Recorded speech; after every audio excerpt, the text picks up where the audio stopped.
తూర్పుగోదావరి జిల్లా నిడదవోలులో మంత్రి కందుల దుర్గేష్ సీఎంఆర్ఎఫ్ చెక్కులు పంపిణీ చేశారు.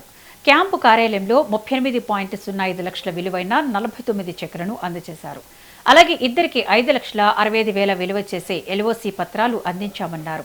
నిడదవోలు నియోజకవర్గంలో మొత్తం 1,047 మంది బాధితులకు 7,17,68,000 రూపాయలు ఆర్థిక లబ్ధి చేకూర్చామని వెల్లడించారు.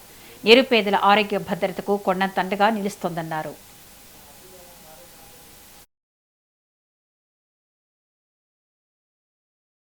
ముఖ్యమంత్రి గారి సహాయ నిధి నుంచి ఈరోజు 47 చెక్కులకు గాను 32,40,791 రూపాయలు మనం చెక్కుల రూపంలో అందించడం జరిగింది. దాంతోపాటు ఎల్ఓసి ఇద్దరికి ఏర్పాటు చేసాం. అందులో ఒక చిన్న పాప ఉంది. వాళ్ళ ఇద్దరికి కలిపి ఒకరికి 3 లక్షలు, ఒకరికి 2 లక్షలు చిల్లర, మొత్తం 5,65,090 రూపాయలు 2 ఎల్ఓసీలకి తీసుకురావడం జరిగింది. మొత్తం మీద 38,05,881 రూపాయలు చెక్కుల రూపంలో ఇవాళ అందరికీ కూడా ఇవ్వడం జరిగింది. ఇంకొక ముఖ్యమైన విషయం ఏంటంటే ఈ 2 సంవత్సరాల కాలంలో ఇప్పటికీ మనం ఎంతమంది లబ్ధిదారులకు ఇచ్చామంటే 1,047 మందికి, అంటే 1000 దాటేసింది. వారందరికీ కలిపి 7,17,68,557 రూపాయలు ఇప్పటి వరకు మనం ముఖ్యమంత్రి గారి సహాయ నిధి నుంచి ఇవ్వడం జరిగింది.